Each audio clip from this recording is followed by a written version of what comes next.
the negative stigma that is attached to the word hypertrophy and training to build muscle is enormous in the men over the age of 40 cohort.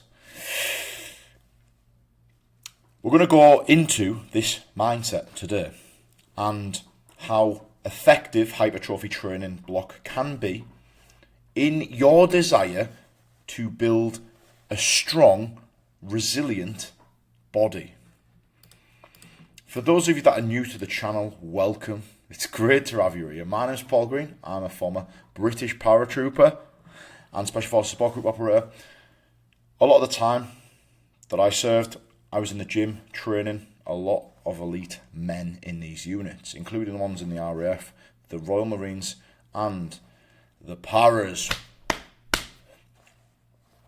We use hypertrophy training at the start of their training cycle. And we're going to go into why shortly. So with all this stuff, I have a unique perspective on all of these matters because of my background, which is great. However, nowadays, I'm a full-time online coach with terrible internet connection, as you can see. There's supposed to be videos of extreme sports athletes that are currently on my program doing their thing. However, that failed miserably, but I'm not going to edit this out. It is what it is. Yeah, longevity program, laser focused strength and conditioning service for men over the age of 40 that have extreme sporting backgrounds.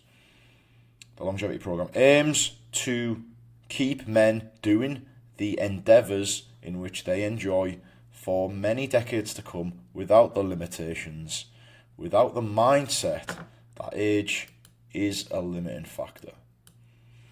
Anyway, the plan for today, we're going to talk about the negative stigma of hypertrophy, the knock-on effect of this stigma, some just basic rules for hypertrophy training, for longevity, when you should progress hypertrophy training onto strength training, and then I'm just going to touch on strength training while we're here. However, this is a video with the typical mindset of men avoiding hypertrophy training. Let's get that extremely clear.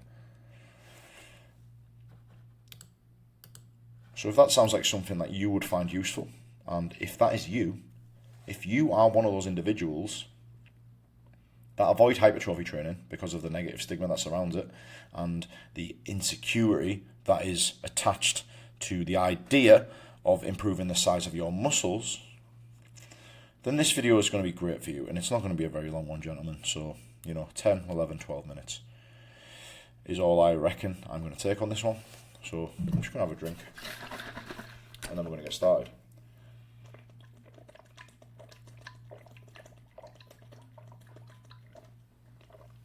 Oh, creatine and electrolytes, if you were asking. Right, the negative stigma of hypertrophy. Look, I was there too. I used to negatively categorise the men that trained to improve the size of their muscles as a very low, just a very poor way of training. Why would you train to improve the way you look when you should be training to improve the way that you perform? And that is the negative stigma. Hypertrophy means to build muscle. So training to build muscle, which is heavily influenced by the bodybuilding industry, and then all the psychological, things that come from the bodybuilding industry, then trickles down into the general population, and then the general population think that if they do hypertrophy training, they are going to look like Jay Cutler. Where is he? I had a picture of him earlier on, and he's not there anymore. Never mind. Straight back into it. You know what I'm saying? Just because you do hypertrophy training doesn't mean you are going to have muscles bulging out of every orifice in your body, and you are going to look ridiculously bulky, ridiculously lean, ridiculously shredded. Just because you train hypertrophy, just because you're going through a hypertrophy training block, doesn't mean you're deeply insecure and you don't care about performance. Listen, I've been there.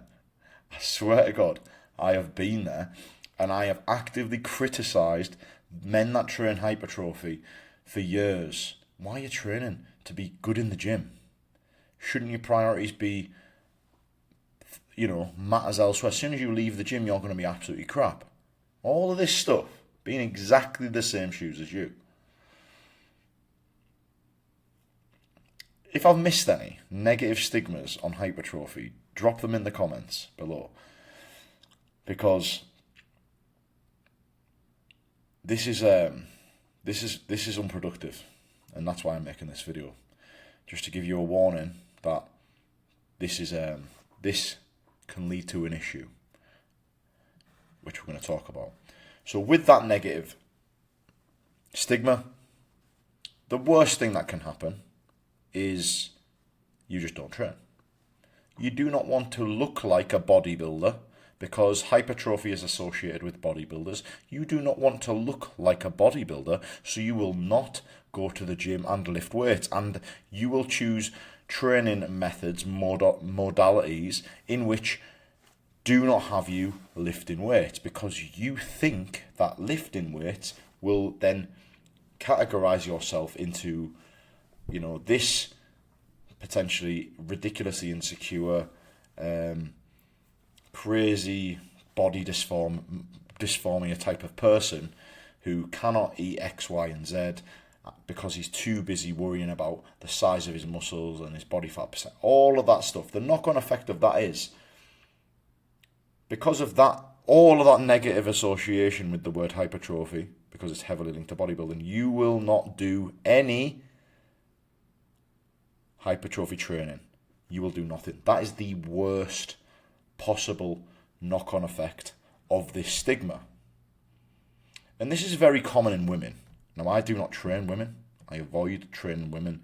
I will run a mile. If any women book a call with me, I'll just cancel it straight away.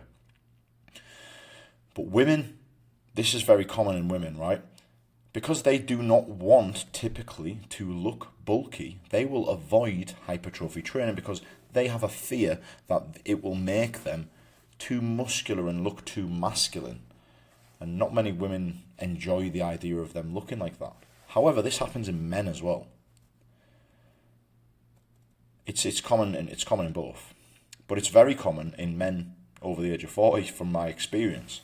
Another negative knock-on effect of simply having this mindset is you will not do hypertrophy, you will do other things, right? Other things you can do that are crap. Yoga, stretching, circuit training, kettlebells, boxercise. Another thing which is pretty good, however you haven't really earned the right to do it, is strength training. People will skip a good hypertrophy block, which is where you learn how to move, you learn how to train properly, and go straight to strength training without any sort of basics in exercise execution, understanding how to train hard, understanding how to move weight with the correct speeds and stuff like that. Do you know what I mean? So it's like, I'm not bothered in muscle size. I'm more bothered about strength. So you do deadlifts, you do squats. However, you're 60-year-olds, you've never squatted before, and you're doing max rep squats because you don't want to build any muscle. See what I'm saying? Right. Hypertrophy training, just a quick overview of hypertrophy training, and hopefully this alleviates some of your stigma that you have towards it. Hypertrophy training, yes, you're going to build muscle because it hits both the slow twitch and the fast twitch muscle fibers.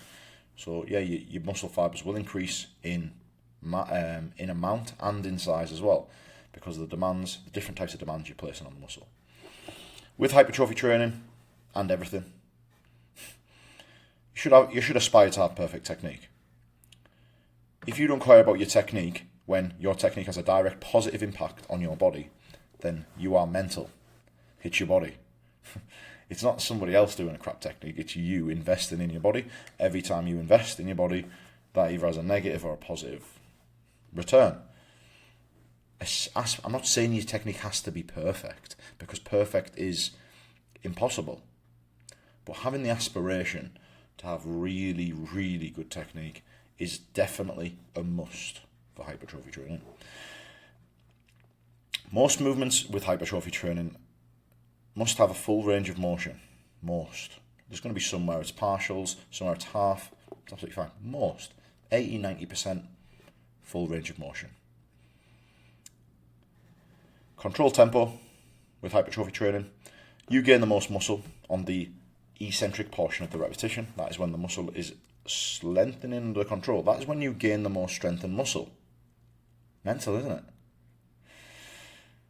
On the eccentric, not the it's the lowering part that actually gives you the most muscle gain.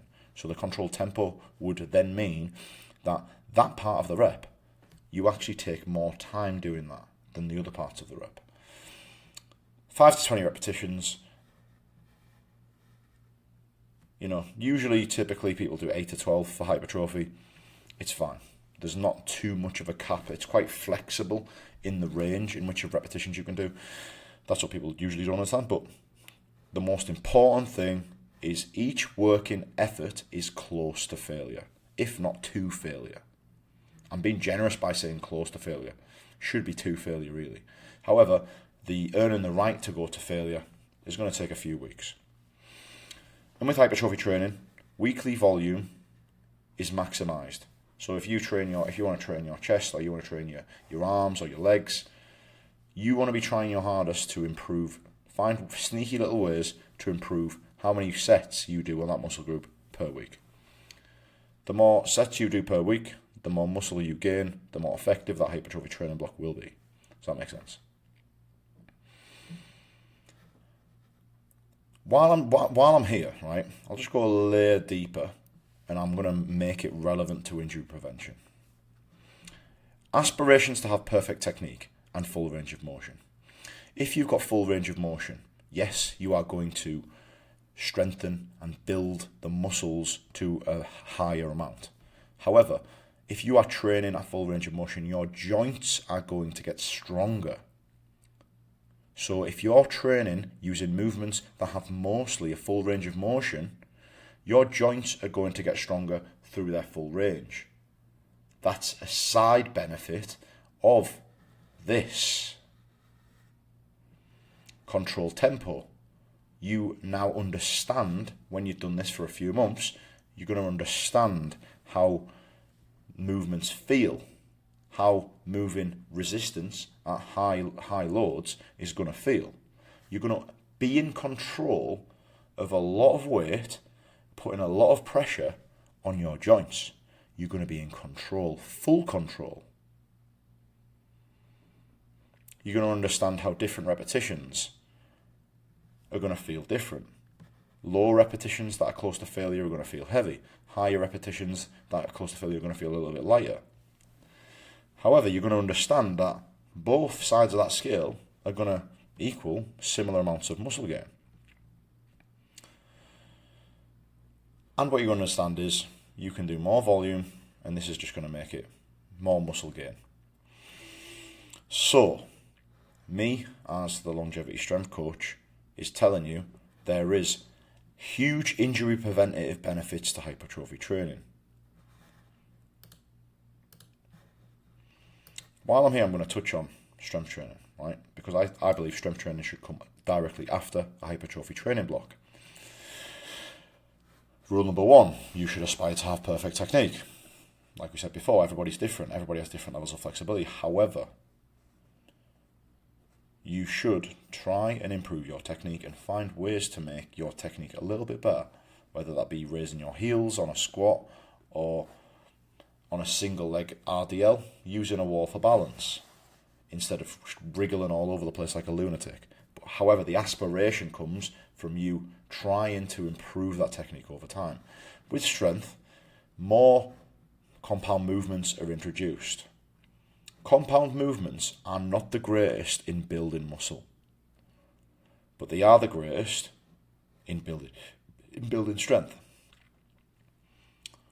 With strength training, the tempo is quicker because we're not focusing on slower eccentrics. we are going faster. 1 second on the way down, 1 second on the way up. Job done. We are doing no more than 6 repetitions. So you could say 3 to 6 I like to do on the longevity program for the strength training block. Each working set again is close to failure. But with this, you're going to be going so much heavier than your hypertrophy training block. But you're going to be gaining less muscle than the hypertrophy training block because there is less time in the eccentric portion of the rep. And there is less time under tension for the working set. Blah, blah, blah, blah. We're ticking different boxes here, geezers. Weekly volume is capped to 10 sets per muscle group. And if you don't do that, you are going to start to have a decline in your strength level. For example, if you train legs twice per week, you need to make sure you are hitting the quads. Let's say you were training the quads specifically, 10 working sets per week. You would have to split a 5 set there and a 5 set on a different day, or you just do 10 sets of quads in one day, which is a big ask. That's a lot of working sets. Eesh. Because when the working effort is close to failure, that becomes a very, very, very big number. So hopefully you appreciate the differences, the subtle differences between hypertrophy training and strength training. In a nutshell, hypertrophy training comes first as your prerequisite into strength training. It should do, because if you go straight into this, I always use something called the Diane analogy, right? Now, Diane, day 1, week 1 in the gym, never trained in her life, 56-year-old, 35% body fat. I've got her doing compound movements, she's doing fast tempo, she's doing 6 rep maxes, and every working set is close to failure, and she's absolutely giving it beans. What's that going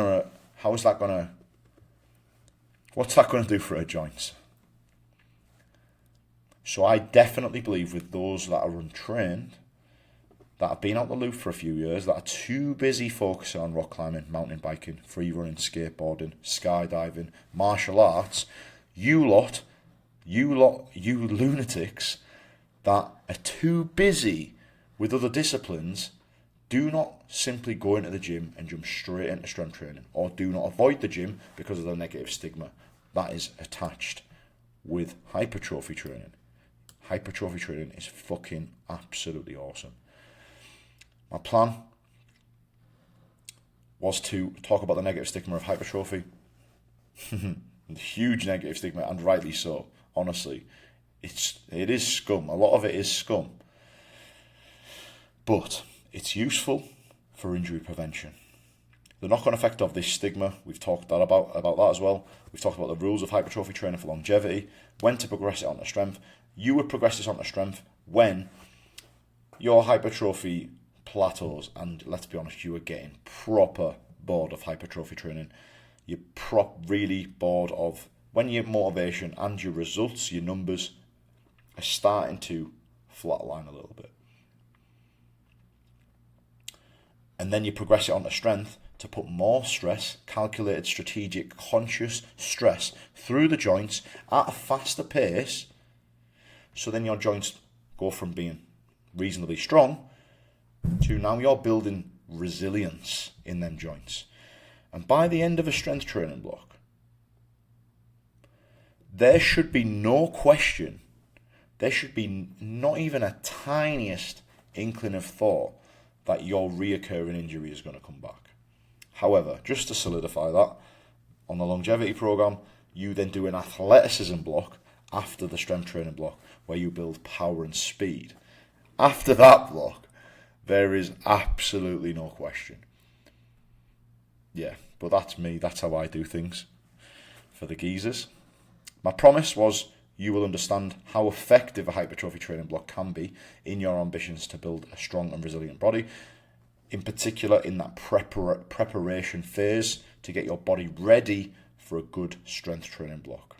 You need to earn the right to progress, gentlemen.